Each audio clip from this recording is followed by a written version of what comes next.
오늘 그 본문 말씀 가운데 좀 익숙하게 우리 마음 가운데 새겨져 있는 말씀이 있지 않을까 좀 생각을 하는데, 오늘 간단하게 제목을 평생 은혜 이렇게 좀 생각을 해봤습니다. 오늘 본문 보시면 그 하나님의 은혜가 얼마나 귀한지, 하나님의 은혜를 정말 사모하는 이 다윗의 심정이 곳곳에 좀 배어져 있습니다. 왜 다윗이 하나님을 찬송하고 있는가?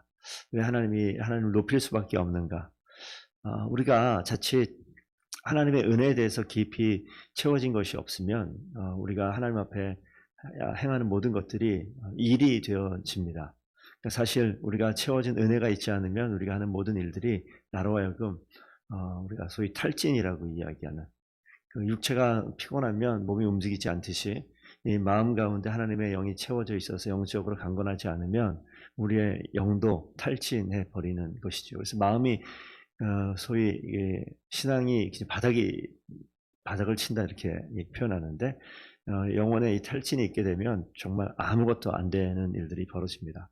그러니까 육체의 강건함도 너무 중요하고, 그래서 안식과 평안하고 쉼도 너무너무 중요하다는 것을 보게 되어지는데, 오늘 다윗이 이야기할 때 다윗이 여호와 하나님을 계속해서 찬송할 수 있는 이유가 하나 있다면 하나님 주신 은혜입니다. 그래서 오늘 다윗의 인생 가운데 경험했던 모든 것들을 우리가 말씀을 통해서 대신 보지만, 우리의 삶을 돌이켜 보시게 되면 우리 또한 하나님께서 행하신 일들 가운데 우리가 또 세상에 몸을 담고 살다 보니 세상의 일들과 또 하나님의 말씀과 이것이 서로 갈등으로 부딪히는 것들, 실제 삶의 경험 가운데 내가 실수도 하고 또 낭망도 하고 하나님의 손길을 경험도 하고, 하나님이 여기 하나를 책망하시는 것이 아닌가 아파도 하고, 이런 모습들이 우리가 분명히 다 있거든요.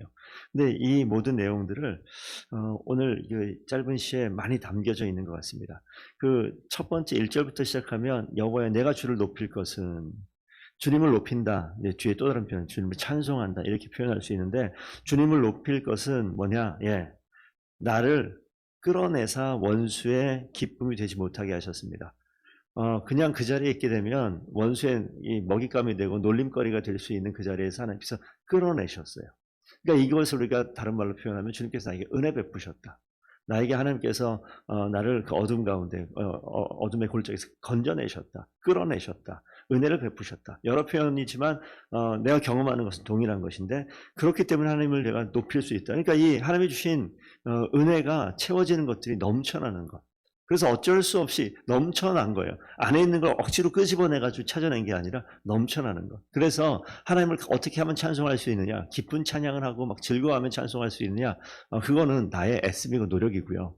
하나님이 베푸신 은혜를 기억하고 생각하는 것. 그래서 이것이 또 채워지고, 오늘 다윗의 고백처럼 내가 주를 높일 것은, 하나님이 원수의 손아귀에서 나를 끌어내셨습니다. 자, 2절 가면 또 그런 표현이 나오는데요. 2절 중간 마지막 보면 나를 고치셨습니다. 내가 주님께 부르짖음에 나를 고치셨습니다. 3절에는요. 영혼의 수월에서 끌어올리셨습니다. 나를 살리셨습니다. 이 믿음의 고백들이요. 그러니까 하나님이 내 인생 가운데 무슨 일을 하셨는가, 또 지금 어떤 일을 하고 계신가, 이것을 깊이 묵상하는 것은 내 영혼을 채우는 거예요. 하나님의 은혜로 채우는 겁니다. 그러면 이것이 채워지면 내 입술에 찬송과 주님을 높이는 것은 자연스럽게 넘쳐나는, 이 다윗이 하나님 앞에서 그 여호와의 성전을 지어놓고 여호와의 법궤가 들어올 때 정말 자신의 바지가 내려오는 것도 모를 정도로 찬송했다. 그 찬송하는 그 모습을 묘사한 것인데, 어떻게 그럴 수 있었을까? 하나님을 생각하는 것이 차고 넘쳐서 그 자신 가운데 있는, 내 가운데 일하시고 역사하신 하나님의 이름을 기억하는 것이 그냥 곡조를 담아서 입술로 나오지 않았을까, 이런 생각을 해봅니다. 그러면서 그 뒤에 보시면 그런 내용이 또 나오죠. 5절 말씀 참 좋아하는 말씀인데 한번 5절 같이 한번 읽어볼까요? 그의 노염은 잠깐이요 그의 은총은 평생이로다. 저녁에는 울음이 깃들지라도 아침에는 기쁨이 오리로다. 이걸 마음에 전 평생 좀 새기고 싶다. 오늘 본문 말씀 보면서. 하나님의 노염이 이게 나를 노예에서 심판하는 것이 아니에요. 나를 사랑하고 나를 사랑하는 그 하나님의 마음이 나에게 있기 때문에 주의 얼굴이 항상 나로 향하여 들고 계신 것이죠. 그러니까 하나님의 노염은 왜 나타나느냐? 하나님의 은혜의 자리에서, 하나님의 그 은혜의 은총의 자리에서 벗어나게 되면 하나님께서 그것을 막아서는 것이 다윗 입장에서 노여움으로 느껴질 거예요. 부모님들이 자녀를 키우다가 어떤 급한 상황이 되어지면 점잖은 목소리로 그거 하지 마라, 이게 아니에요. 급하게 부른다고요. 요셉아! 깜짝 놀래요. 나를 혼내는 게 아니고 나를 지켜내는 소리인데, 오늘 다윗은 그 표현을 노염이라 표현했을 것이다 라는 저는 생각을 해봅니다. 그래서 그 노염은요, 아주 짧은 한마디가 될 수 있고 짧은 시간이 되는 거죠. 잠깐이지만 은총은 그에 비해서 뭡니까? 평생이다, 평생.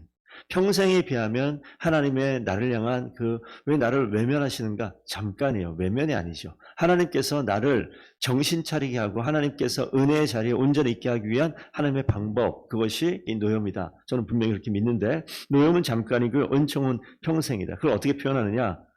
저녁이 되고 아침이 되는 것은 우리가 너무나 자연스럽고 당연하게 마땅히 여기는 것인데 그렇게 표현하고 있어요.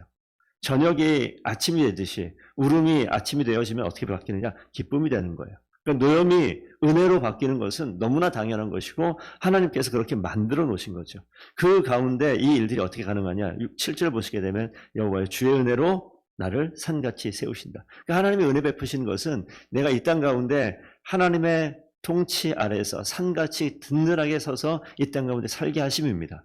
그래서 주의 은혜가 산같이 세워졌을 때, 주의 은혜로 나를 산같이 세우셔서 하나님의 놀라운 은혜를 누리며 살게 하는 거죠. 그 뒤에 보면 주의 얼굴을 가리시면 어떻게 됩니까? 근심으로 바뀌어요. 그러니까 내가 근심하지 않기 원한다. 내가 이 땅 가운데 평생 하나님의 은총 가운데 살기 원한다. 그것은 내 노력으로 이 땅 사는데 내 방법대로 되는 게 절대 아닙니다. 하나님의 은혜 주실 때, 하나님의 얼굴을 우리로 향하여 드실 때 베풀어지는 것이 그 인생 가운데 기쁨이고 인생 가운데 산같이 든든하게 설 수 있는 일임을 다윗은 알아요. 그래서 그렇게 선포하는 것이죠. 그렇기 때문에 10절 말씀 볼까요? 뭐라고 나오냐면 내게 은혜를 베푸소서 나를 돕는 자가 되소서.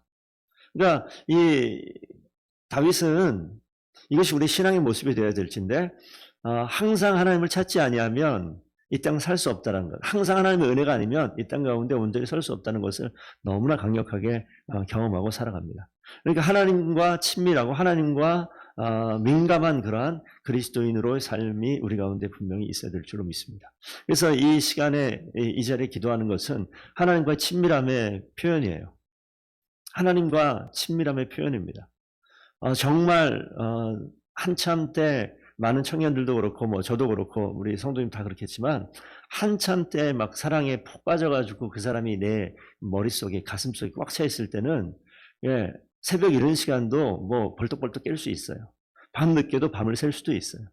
그것이 뭐 때문에 그렇습니까? 이 가운데 가득 차 있는 이 사랑의 감정이 내가 이런 능력이 이런 힘이 있었나 할 정도로 하나님께서 그렇게 만들어 놓으셨습니다. 그런데 우리가 그걸 또 어디에서 느끼느냐?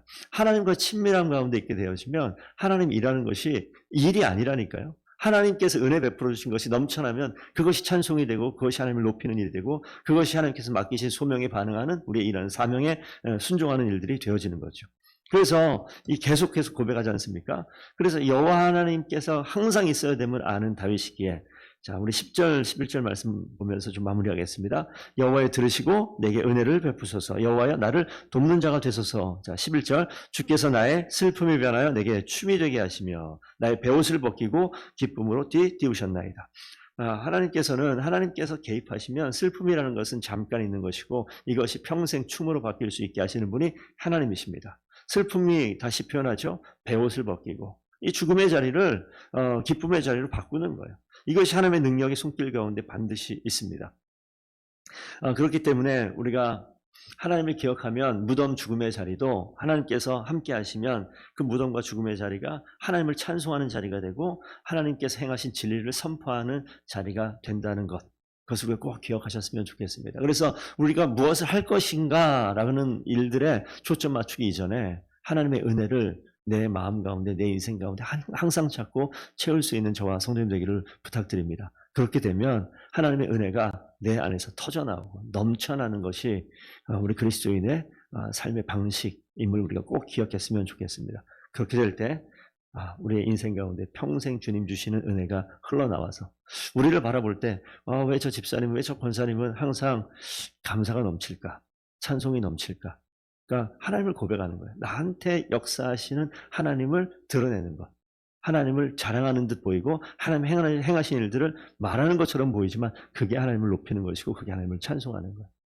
항상 춤추면서 찬양하고 그럴 수 없잖아요. 근데 내 입술 가운데 내 가운데 일하신 하나님을 한마디씩 던져내는 것. 이것이 하나님을 높이는 것이고 하나님을 자랑하는 것이고 하나님께서 기뻐하실 이유가 될 줄로 믿습니다. 하나님의 기쁨의 도구가 되는 귀한 날 되기를 축복드립니다. 기도하겠습니다.